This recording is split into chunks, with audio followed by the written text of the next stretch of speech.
I thought if you're going to join the Army, you should join the Army to do the hardest job that you can.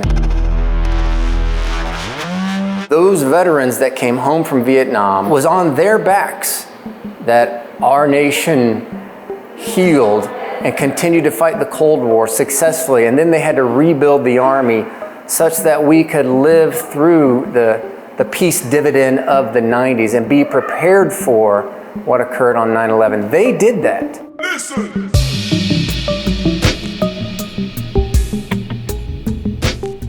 How would you measure someone spending 3 decades of their life all in service to something bigger than themselves? 19 March 2003, I was sitting on the border between Kuwait and Iraq as a captain and a member of the 3rd Infantry Division, and we were watching missiles get slung overhead, knocked out of the sky by our patriots, and preparing to invade Iraq. He experienced things that for most of us only exist in our dreams. 101st and 82nd Airborne Divisions. I was honored to be selected to be a part of the group that would go jump into Normandy again for the 70th anniversary. Colonel Martin Jeremy Bowling just retired from the Army a few weeks ago. The thing that I can tell you that sticks out the most to me is how well prepared we were. A few years ago, he found a new interest, returning combat veterans and family members back to the battlefields that changed their lives forever. Today on the show, I talked to Colonel Bowling about all of it. My name is Josh Rowe, and this is Tomorrowtown, Tennessee.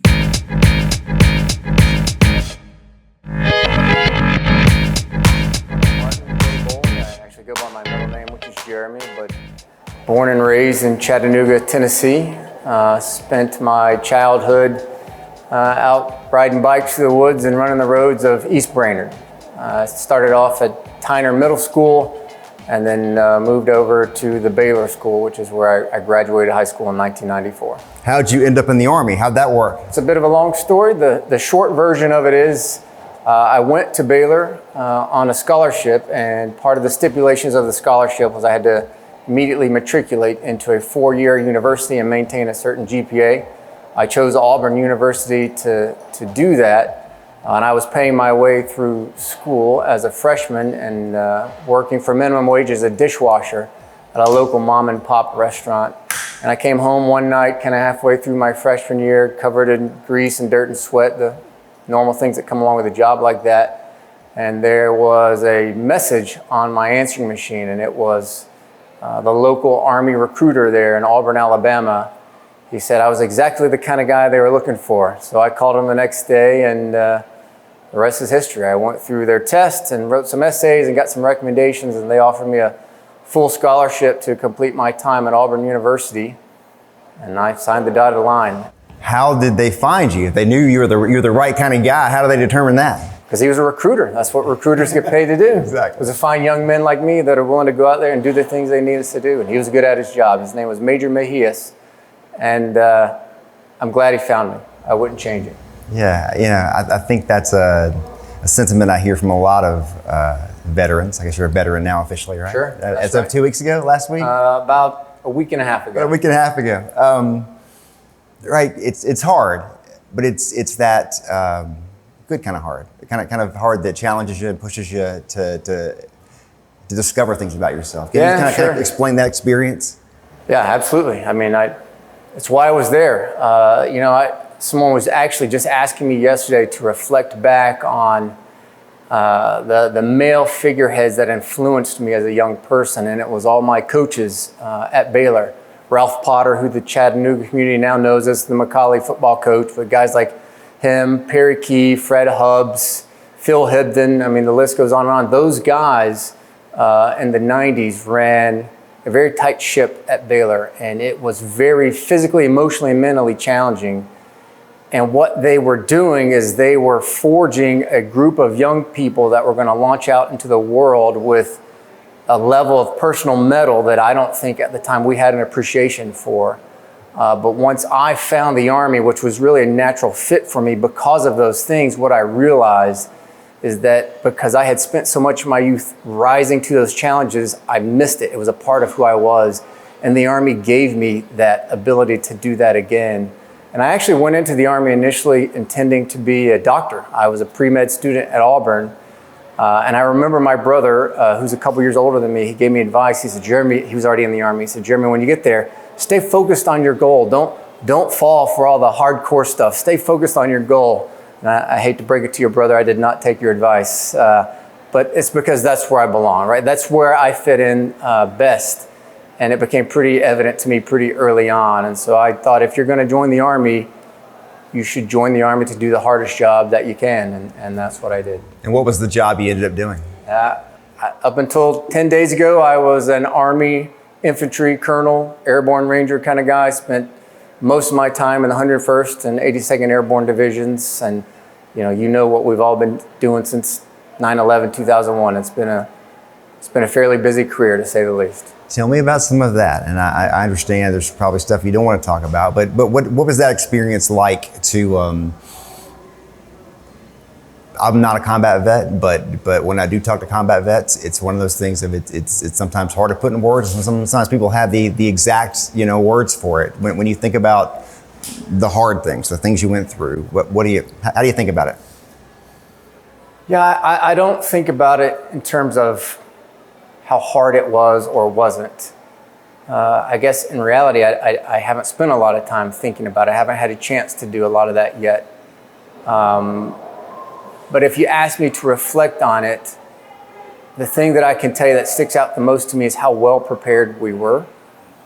And that's one of the things that sets the United States Department of Defense and the U.S. Army apart from so many other nations. And we have great partners and allies all around the world, no doubt. And I've worked with many of them in many places around the world. But what sets us apart is our preparation to do the things that we're asked to do. And so in 2003, actually it was 19 March 2003, which for the record was supposed to be the day that my initial term of service ended. I was sitting on the border between Kuwait and Iraq as a captain and a member of the 3rd Infantry Division, and we were watching missiles get slung overhead, knocked out of the sky by our patriots, and preparing to invade Iraq. And there was never a moment of hesitation, not just to me, but everyone else in my battalion and brigade and division, because you knew how well trained you were, so you didn't stop to think about those other things. You were laser focused on the mission, just like everyone else, and you went and did it. And when they told you to go home, you went home and you prepared for the next one, and the next one, and the next one. And that's how the next 25 years went for me, but for all of us, frankly. Yeah, I think when people who haven't done it, including myself, you think about it, you think about, boy, that's been hard. I think it's like a lot of hard things in life, in some ways anyway, like you just mentioned. If you focus on the process, like not the entirety of it. That's right. I got to do this thing next. Sure. It does have a different feel to it. Yeah. When you really think about that. Is that kind of like when you go in, you're just worried about the details, the job, the mission, that kind of thing? Yeah, you are. And it's repetition also comes to play. I have a saying that I like to use: if you want to get better at doing push-ups, do more push-ups. But that's frankly applicable to everything in life, right? It just comes through repetition, whether you're an athlete, an academic, a physician, or a soldier. Through repetition, you inevitably become more proficient, more efficient, and an expert eventually. And that's how the Army goes on all sides, whether you're a war fighter or you're supporting the war fighter. You do repetition after repetition, and by a certain point, you don't have to think about it. It just becomes natural, and that's the level of expertise that we're always working on in the Army. Now, look, we're not perfect. That sometimes, like Rumsfeld said back in the day, you go to war with the Army you got, and we have that. But what we've also got in those scenarios is this, right? When you look down at your shoulder and you see that flag and these young people raise their right hand, they know that they're assuming risk, and they're happy and honored to do it because they understand what the United States represents and what that uniform that they're wearing represents, and they're proud to be a part of it. Yeah. So let's talk about what brings you here today, and I think to start with that, being the 101st and the 82nd, you have to have a sense of history to really appreciate what that really means. Has that always been with you as far as the sense of history part? Yes and no. What I mean by yes is, as a professional, and we're certainly expected to be that, you are taught at a very early age to have a appreciation for military history. You know, you study history so you're not destined to repeat it, but you also study because there's lessons to be learned from it. So yes, I had that appreciation. But I will tell you what was really a watershed moment for me was in 2014, while I was serving in the 82nd Airborne Division. It was also the 70th anniversary of D-Day. And I was honored to be selected. I was a young major. I was honored to be selected to be a part of the group along with the division commander, Major General John Nicholson, that would go jump into Normandy again for the 70th anniversary. And we did that, and as you might imagine, it was the most incredible experience of a young officer's life. And I spent that week interacting with World War II veterans, guys like Rock Merritt, who had spent significant time on the ground. And what that gave me in 2014 was a level of appreciation for not just for history, but the importance of that history to the individuals that lived it. And I never forgot that. I mean, I'm sitting on the stairs of a church eating fried chicken in Normandy, France, with a group of guys who had used that same building 70 years earlier as their headquarters from which they were fighting. And we're sitting there swapping stories. And I, on my wife's side, my wife is an Army brat, her grandfather had jumped into D-Day also with the 82nd. And on that day that I jumped in 2014, I actually had, we call it a family heirloom. It was a money clip, probably not worth more than a dime, but he had jumped with it in his pocket on D-Day. And he'd carried it with him through the rest of World War II, through the Korean War, and then he'd given it to his son-in-law who carried it through 2 tours in Vietnam, and then he had given it to me when I married his daughter years later, and I had, at that point, had carried it on 4 different combat deployments. And I jumped it back into Normandy in 2014. And as I sat there on the steps of those men at that church and told them the story, they knew who I was talking. They knew him. His name was Don Burke. And so that connection was now with me on a very different level. And they started telling stories about that and about their organization. But I never forgot how powerful that was. And years later, in 2017, when I was given the honor to command again in the 101st Airborne Division, it was with the 3rd Battalion of the 187th Infantry. That's the organization that had fought the Battle of Hamburger Hill in May of '69. And I said, coming into that command in 2017, these veterans, these gentlemen deserve the same level of honor and remembrance and commemoration that I had seen the World War II veterans getting in 2014. And as you know, it was different for the Vietnam vets when they came home, and not in a good way. And I had gotten to know these guys over the course of my time in the Army, and I have family members who are Vietnam vets, and I understood the pain that they had dealt with over those years. So I said, I'm going to change that. I'm going to give these Vietnam veterans a chance to make peace with what they did on behalf of their nation when they've never been given that chance. So in the first year of my command, I announced that we would be going back to Vietnam to commemorate the 50th anniversary of Hamburger Hill. And I certainly didn't realize it at the time how that would become a part of my life forever and ever, and it has, and I'm very grateful for it. So we spent the better part of 2 years coordinating with the U.S. Embassy and the government of Vietnam to put together this event. And we ended up taking a group of, I think it was about 25 veterans and family members and some of my active duty soldiers back to Vietnam in May of 2019 to commemorate the 50th anniversary. And we were even able to find some of the North Vietnamese Army veterans who had fought in that same battle against my veterans.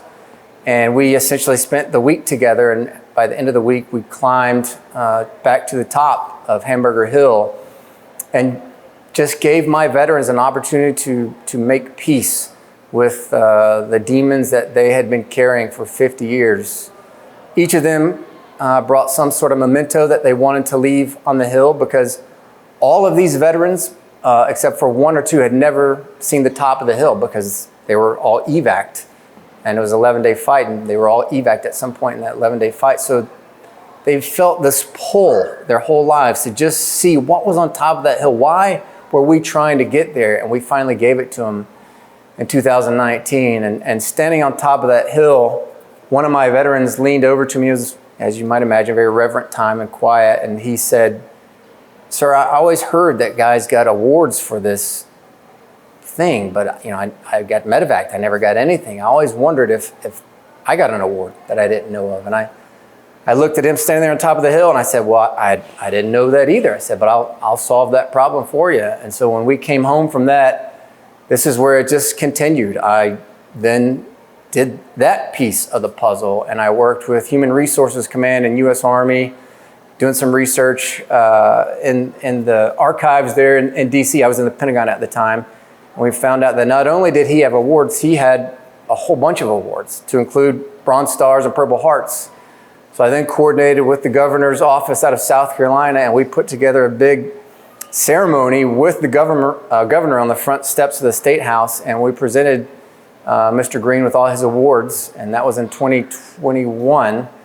And then we identified another veteran who had a similar need, and we did the same thing. We just did a big presentation in DeSoto, Texas last year to give him all of his awards, and he had even more awards. And since then, I've had more veterans come forth and more veterans come forth looking for the same thing, and I can't not give it to them, right? And that's how I got involved with this organization, with John Hollis. He was at a dinner party some months ago, and he was talking about Sergeant Rodney Davis and his actions where he received the Medal of Honor, and John wanted to bring the family back to Vietnam to give them a chance to get some closure and see where Sergeant Davis had performed his heroic actions. And he heard about me and the things that my friends and organizations had done with the Hamburger Hill veterans. And some retired senior Army flag officers told John, you got to call Colonel Bowling, because he's been doing this for a few years now. And just out of the blue, I got a cold call, and John Hollis and Major Chuck Casey, who was working in the embassy at the time in Vietnam when I went back in 2019, along with historian Eric Villard from the Center for Military History, we've just started this informal organization where when we have an opportunity to give back to Vietnam era veterans and their families, we do it.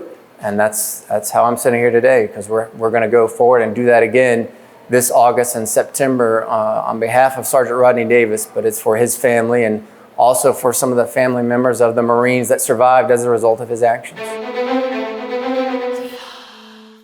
I was reading a book that Jim Stockdale wrote. Stockdale, Medal of Honor recipient, POW for 7.5 years. And he was, obviously he ran for vice president. And he was talking about something that President H.W. Bush said about putting the Vietnam War behind you. And he said, I'll never put it behind me.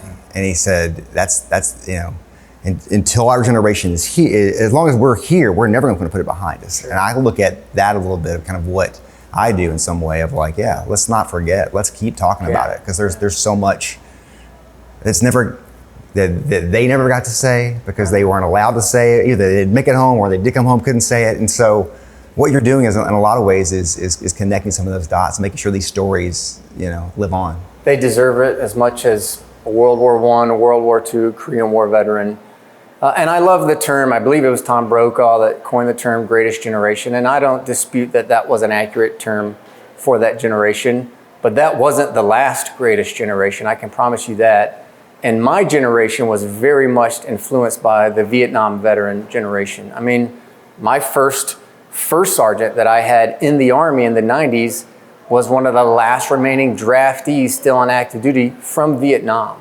And of course, that gentleman made a huge impression on me. But the Vietnam War, you will never put it behind us, because those veterans that came home from Vietnam, whether they decided to continue to serve in uniform or in some other capacity, was on their backs that our nation healed and continued to fight the Cold War successfully. And then they had to rebuild the Army such that we could live through the peace dividend of the 90s and be prepared for what occurred on 9/11. They did that.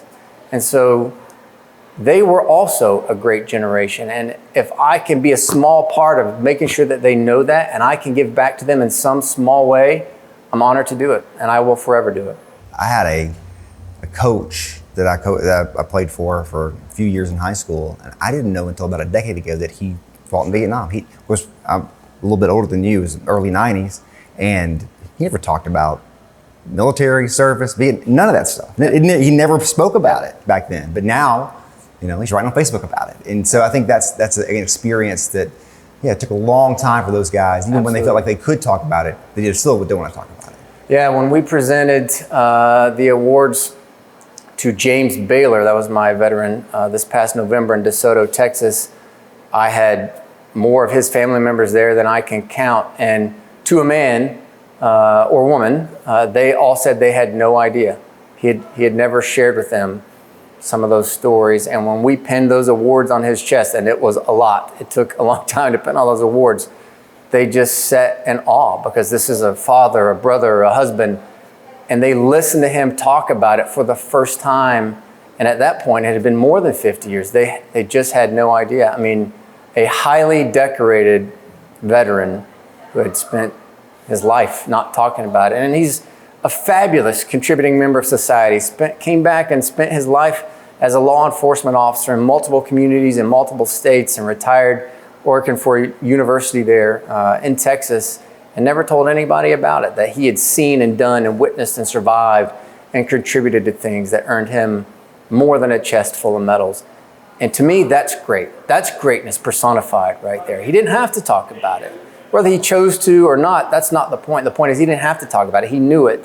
His friends, his fellow soldiers in those foxholes, they knew. And that's what mattered. Tell me what the story of Rodney Maxwell Davis, what that means to you. I mean, what he did, didn't even know some of those men that lives he saved. It really is, it's amazing that anyone would have the ability to do something like that. Yeah, so first off, phenomenal story. Just most people cannot fathom making the personal decision to take that action that Sergeant Davis did. But what I can tell you is, having spent a career as an infantryman, I'm not surprised. And what I mean by that is that's what soldiers, that's what Marines, that's what sailors, that's what airmen, that's what they do. That's what makes the United States different from so many others, is that we have young men and women of all backgrounds, of all race, color, creed, it doesn't matter. When they put on that uniform and they put that flag on their shoulder, they're an American Marine, they're an American soldier.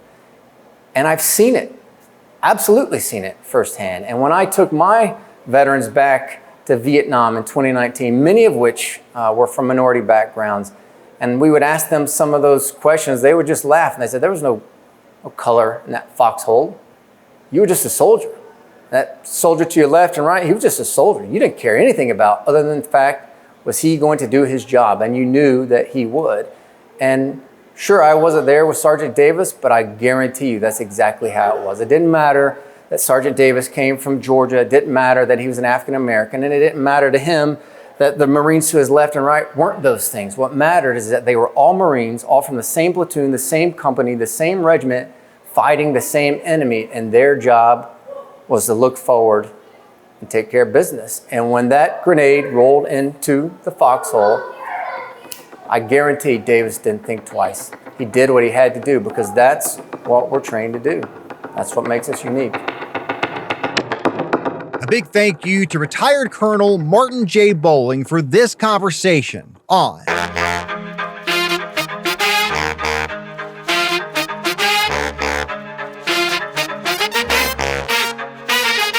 Tomorrowtown, Tennessee.